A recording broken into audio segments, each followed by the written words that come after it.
Welcome to the deep dive. You've sent us some really intriguing stuff this time. Yeah, a collection of notes wrestling with what looks, well, on the surface like some pretty abstract math. That's right. It seems abstract. Huh. You've given us a fascinating puzzle, and our goal today is to show you how this theoretical framework cracks open a fundamental secret about balance. Balance in systems you might not expect. Exactly. What's amazing about this deep dive is realizing that whether we're talking about how a computer learns or the bizarre world of quantum physics, Or something as philosophical as identity. how we define who we are. Yeah.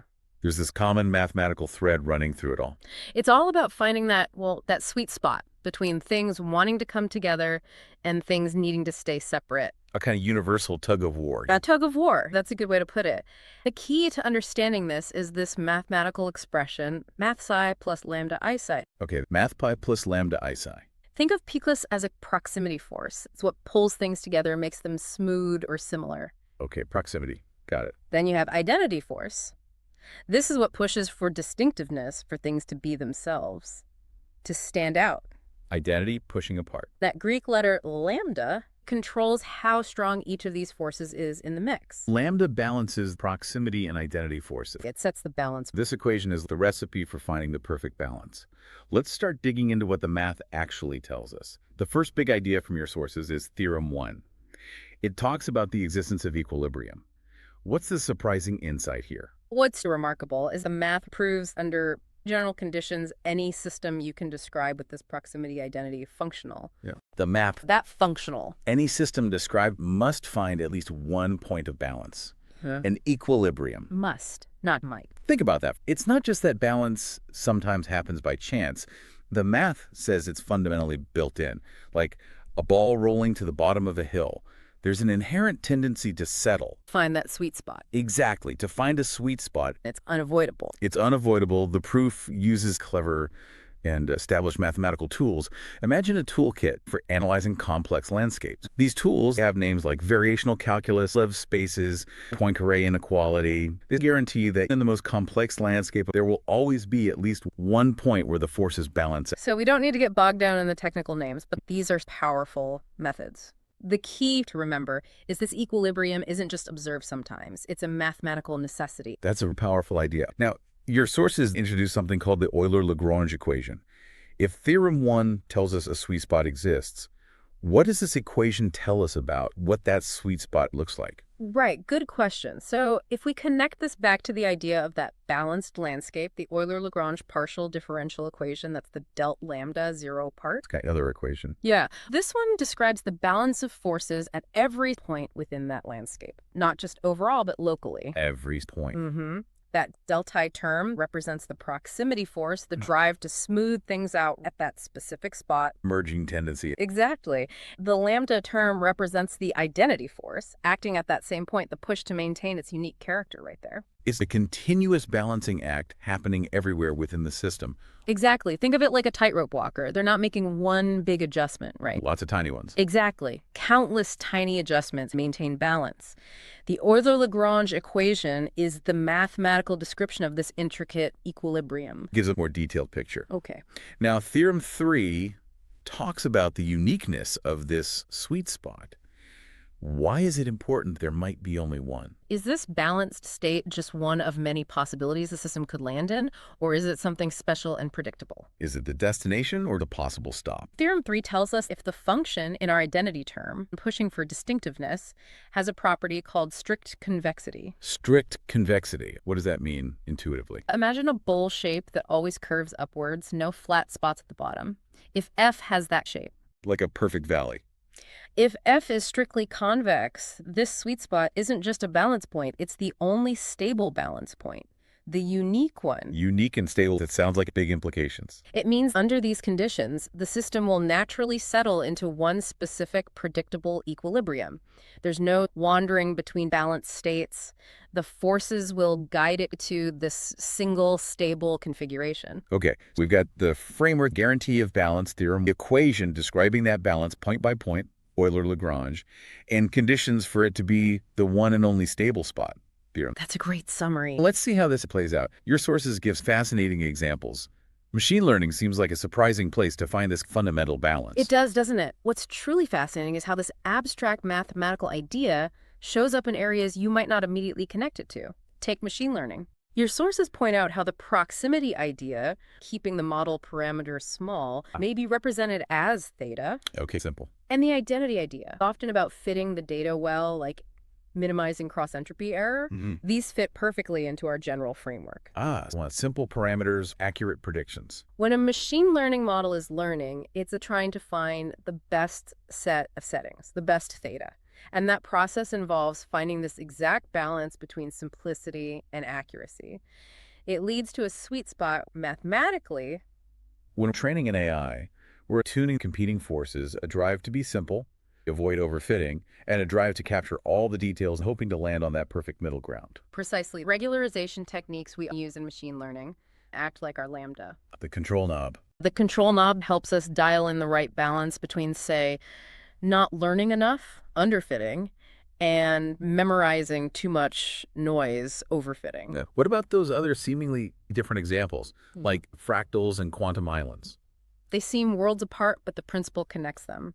With fractals, think of those infinitely detailed, self-similar patterns. Yeah, like coastlines or snowflakes. Exactly. Yes. The equation helps us understand their dimension, how wiggly they are. It's called Moran's equation. It comes from finding where our functional alkyl is balanced with respect to that dimension. It's where dimension itself is a kind of equilibrium point. Yes. It's another example of this balancing principle shaping complex structures. Then you jump to the mind-bending world of quantum gravity. Okay, buckle up. When scientists look at something called quantum extremal surfaces, or Heard of those in relation to black holes. That's often where they come up.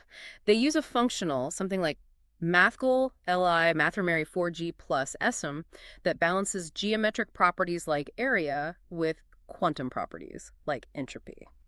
Finding the extreme points of this functional, the QES surfaces themselves, hints at a fundamental balance. balance may be at the heart of how gravity and quantum information connect. That's the idea researchers are exploring. It suggests this proximity identity balance might operate at incredibly fundamental levels. Wow. The Lagrangian of love mentioned in the sources sounds more like a philosophy paper than a physics equation. Yeah, that's more metaphorical, but it's there to highlight the intuitive pull of this framework, how relatable the core tension is. Think of the delta psi part, the proximity term, as the desire to connect, to merge with another person in a relationship. The drive for closeness. And then the identity term represents the need to maintain your individual self within that relationship. The need to not lose yourself. It's a metaphorical way to see this fundamental push and pull in human interactions.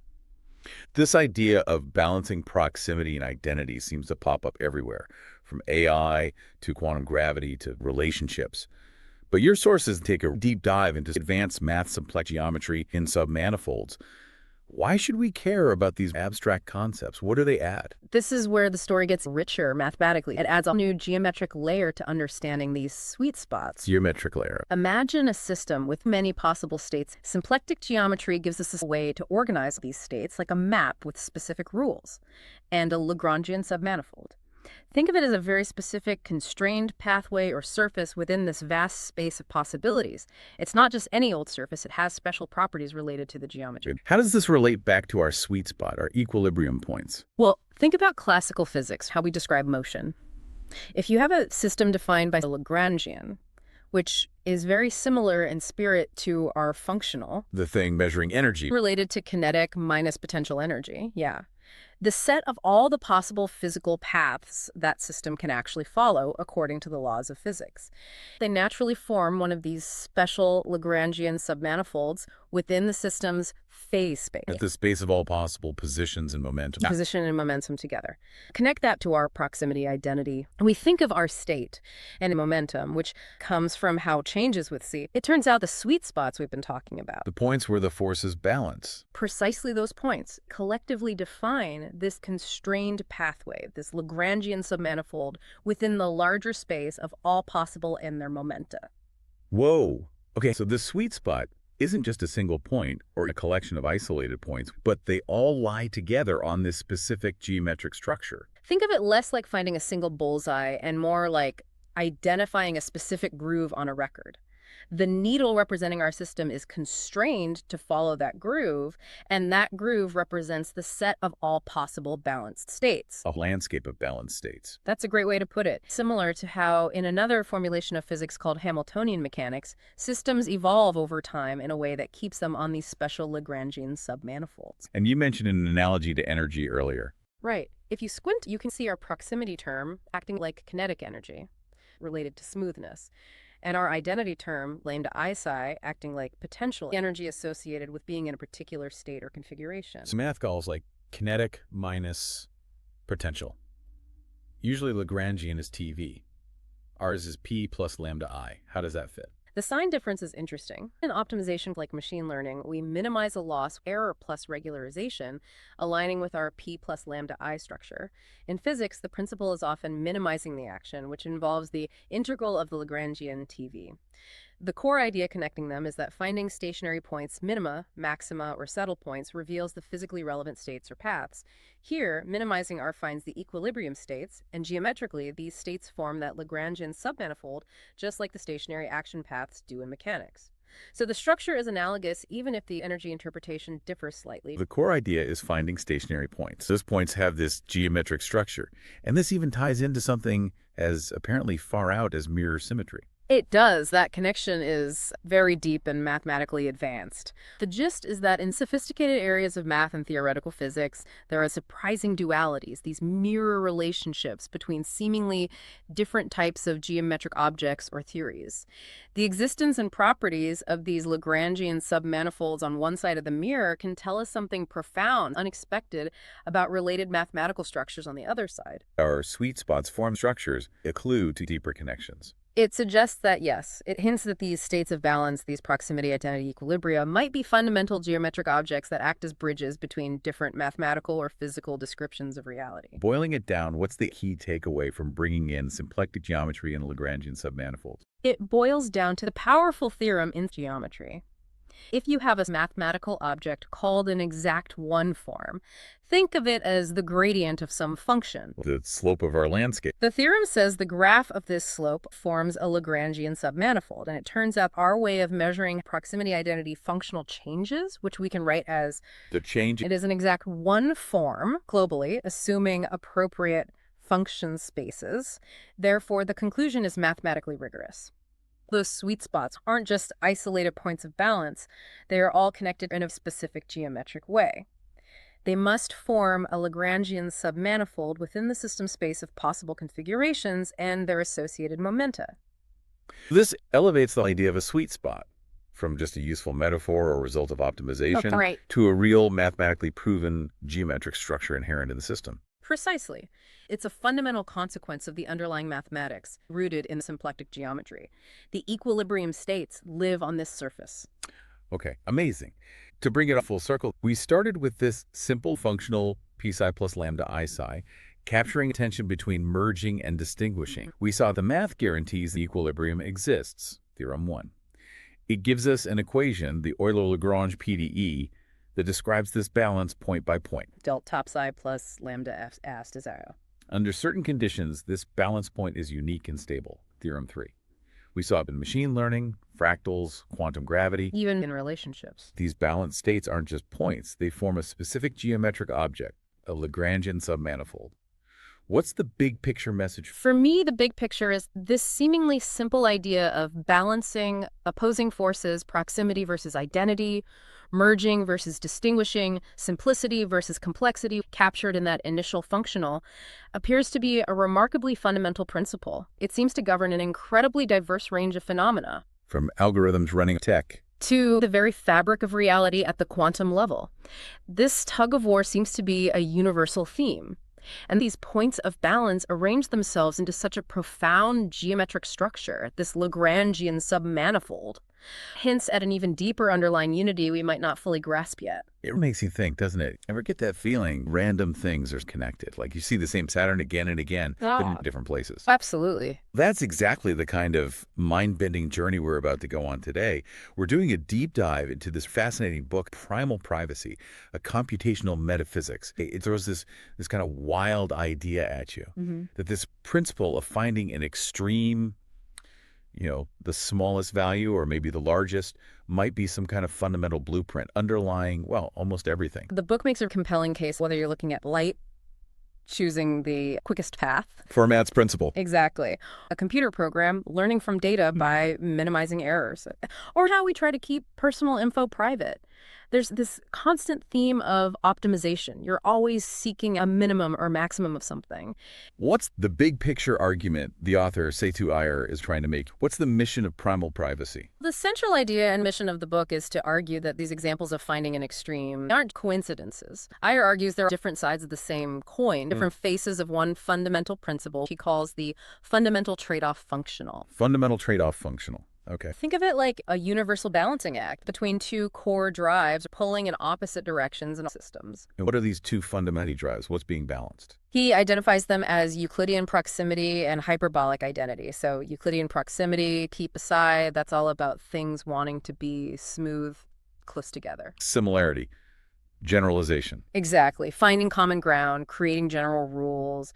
Imagine a crowd moving closer to hear someone speak. That's proximity. Gotcha. Hyperbolic identity.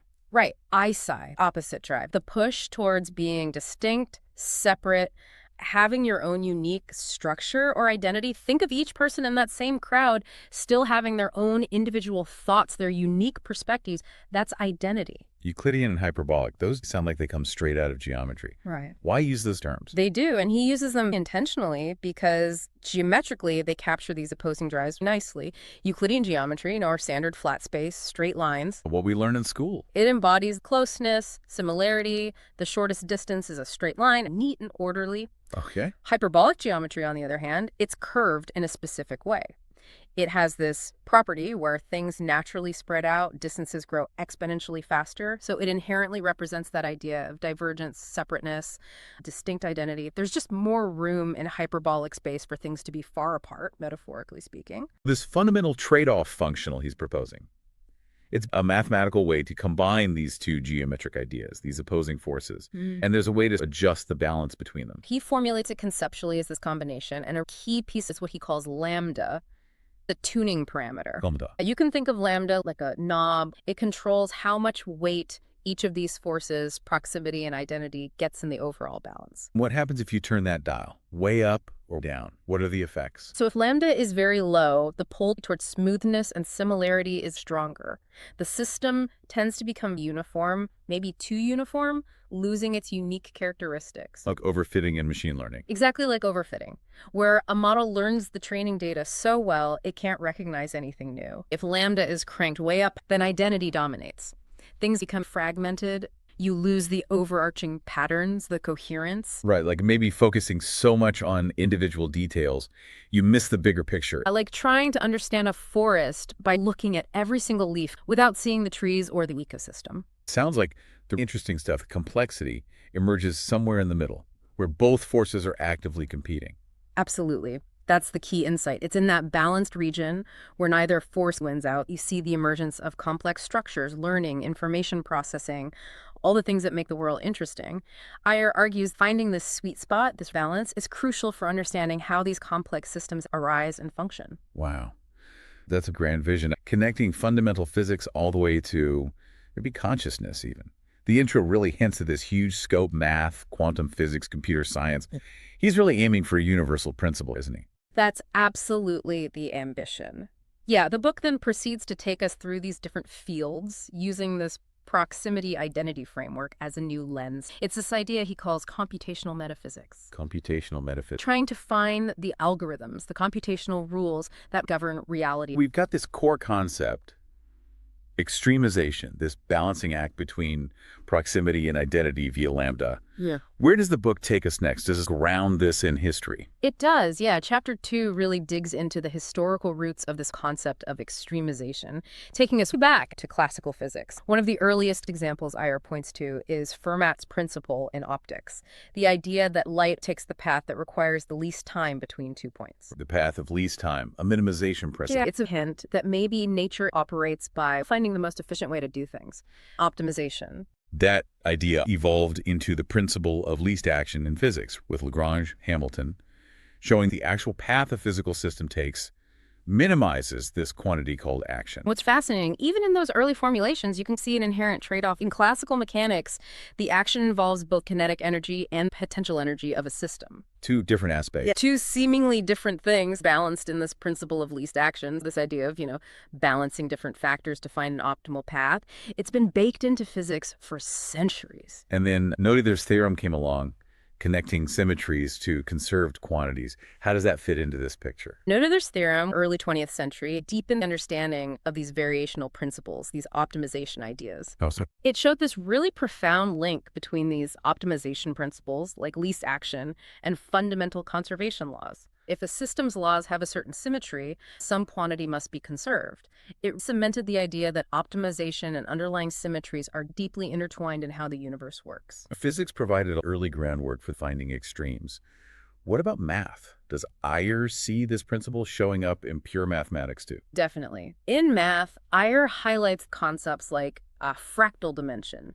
Think about intricate patterns like a coastline or a snowflake that repeat at different scales. Self-similarity. Traditional ideas of dimension, 1D for a line, 2D for a plane, 3D for space, couldn't capture the complexity of these objects. Imagine trying to describe the size of something more than a line, but less than a full surface. And that led to developing new tools, right, like Hausdorff dimension, giving us a way to measure the size or complexity of these really strange self-similar shapes. Precisely. Patrick Moran provided a more practical way to calculate this dimension for many fractals using Moran's equation. What's interesting is this equation often describes a kind of equilibrium state, Equilibrium. a point where the scaling properties of the fractal perfectly balance its intricate structure. Another example of a balance point leading to a stable, often very complex outcome. Fractals make sense, but then the book takes a turn into something different. Prime numbers. How do primes fit into an optimization framework? Yeah, it seems like a leap, doesn't it? But the prime number theorem is a key result here. Mathematicians tried to prove it for ages, and Hadamard and Della Valle Poussin finally cracked it. And what does it say? It shows that even though individual prime numbers seem scattered almost randomly, No obvious pattern. their overall density, how frequently they appear as you look at larger numbers, follows a predictable pattern. Even in something that looks totally random up close, there can be this smooth, predictable structure when you zoom out. There's a tension between individual randomness and overall predictable distribution. Exactly. It's that tension between the individual nature of each prime and their overall distribution, the kind of proximity or density measure. That resonates with Iyer's proximity versus identity idea. Primes want to be unique, indivisible, and separate, but also follow large-scale group behavior. Their unique primeness dictates where they sit individually, but their collective arrangement exhibits the smooth, predictable trend.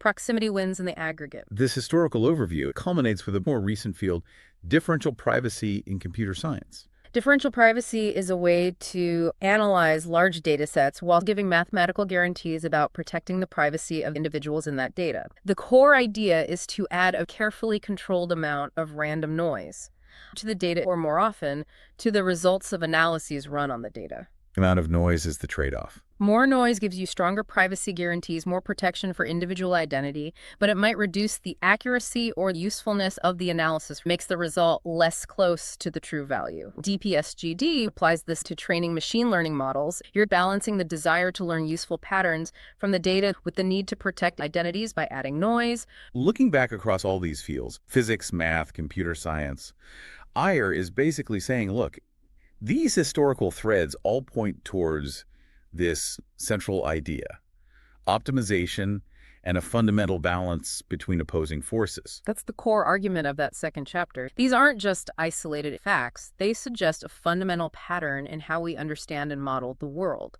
a pattern of extremization and trade-offs. After laying out that historical foundation, Chapter 3 gets into the weeds, right? Formal definitions of proximity and identity.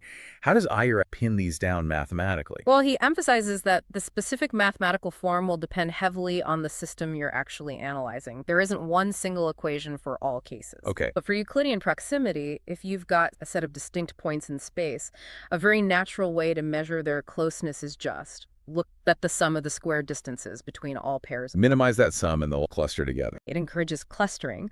Or if you're dealing with functions instead of points, a common measure is Dirichlet energy. It penalizes functions that change too rapidly. It favors smoother functions. Okay, smoothness again. In machine learning, the part of the loss function that measures how well the model's predictions match the actual data. The error term serves a similar purpose. It's trying to pull the models closer to the ground truth. Proximity is about minimizing some kind of distance or difference or maybe variation in a way that kind of aligns with our usual Euclidean sense of space and smoothness. Good summary. What about hyperbolic identity? That sounds a bit more abstract. How do you quantify identity or separateness mathematically? It is more abstract, but Iyer argues hyperbolic geometry provides a really natural framework for capturing this idea of distinctness, of separation. Well, for discrete points again, you could think about maybe the sum of hyperbolic distances between them. And because of how hyperbolic distance works, minimizing the negative of this sum would actually push the points away from each other towards the edges of hyperbolic space, maximizing their separation. Interesting. Okay. He connects identity to information theory, like Shannon entropy. Minimizing entropy tends to create more peaked, concentrated distributions, which you could see as a form of strong identity. Less uncertainty. Exactly.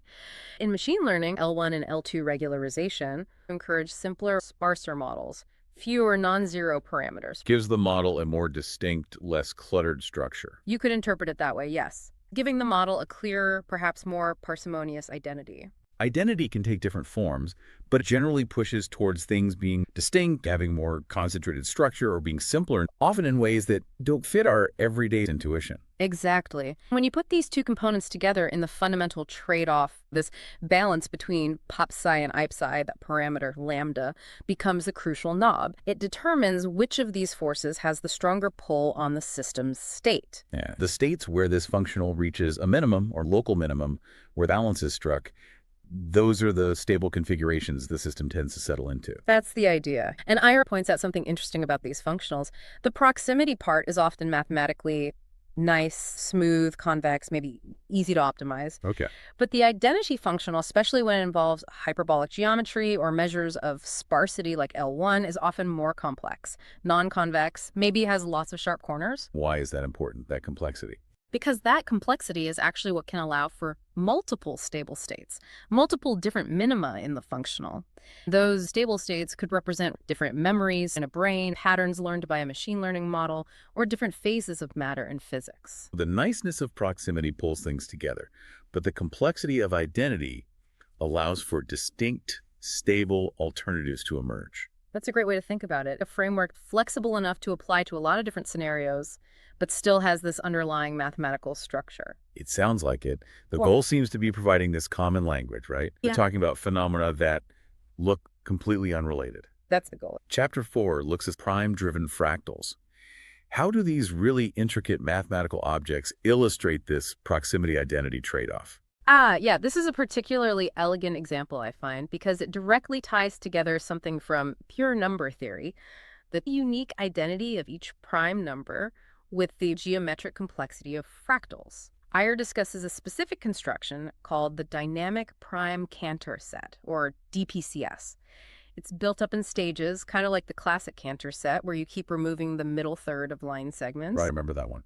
You end up with dust. Exactly. In the DPCS, the rule for which segments get removed at each step isn't just the middle one. It's determined by the sequence of prime numbers. So the unique identity of primes dictates the geometry. Yeah. How the fractal is actually constructed. Precisely.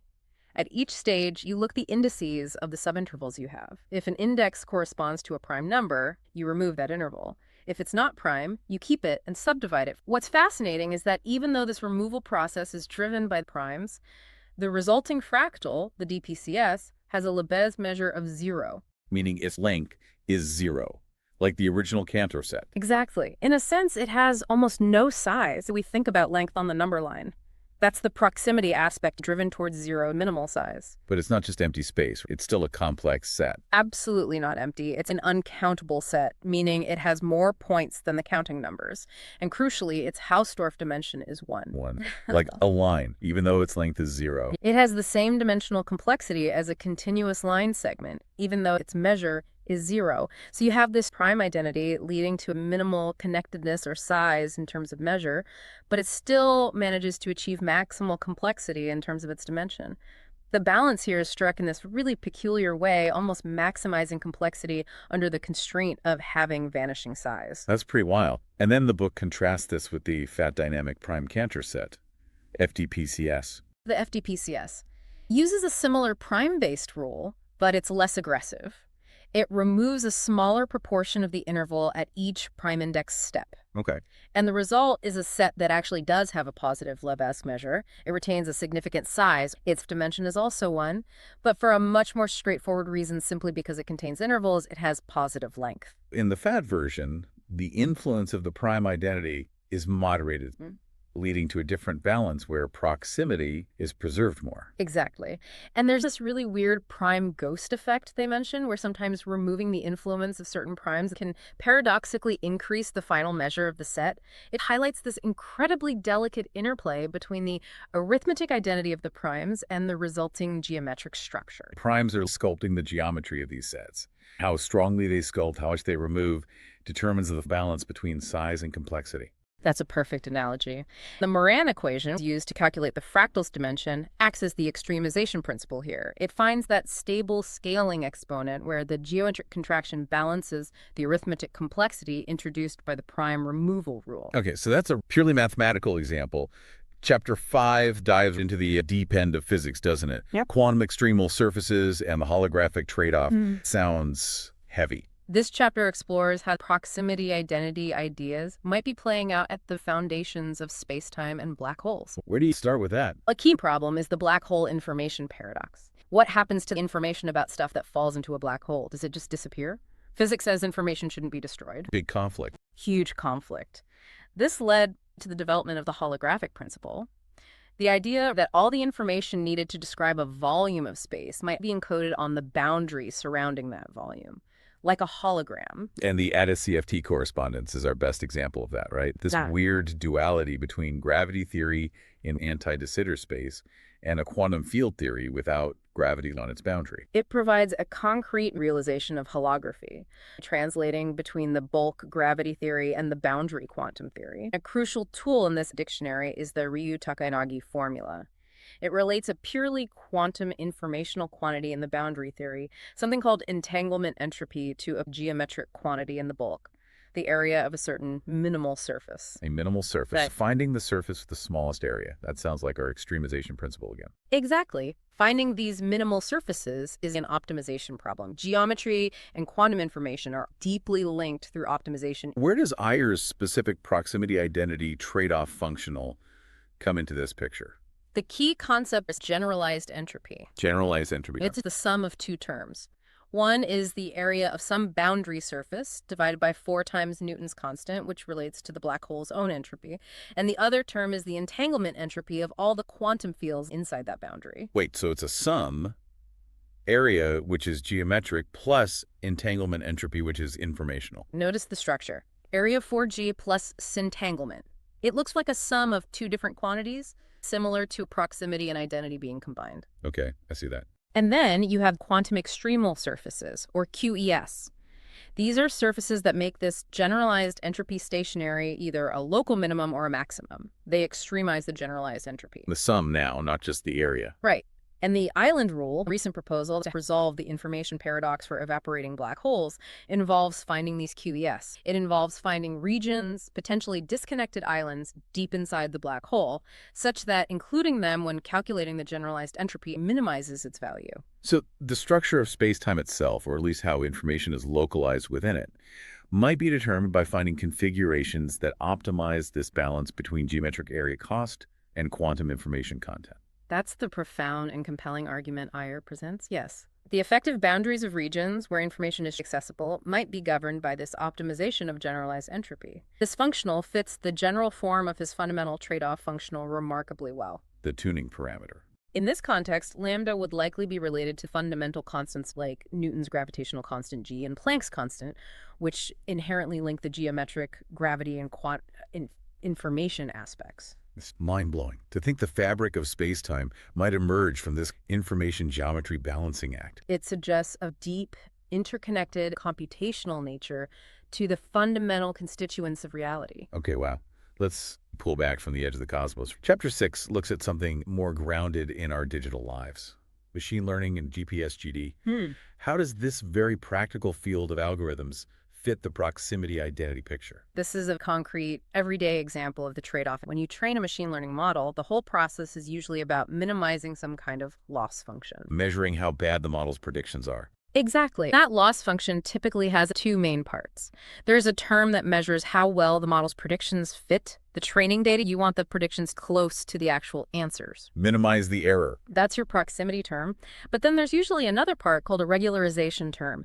And this term penalizes the model for being too complex. To prevent overfitting, like we talked about. You want the model close to the data, proximity, but you also have a simplicity or a distinct generalizable structure, Right. identity, that works on new data it hasn't seen before. The strength of that regularization term, that's the lambda, the knob we tune. Exactly. It's an explicit parameter, often called lambda or alpha, that controls the balance.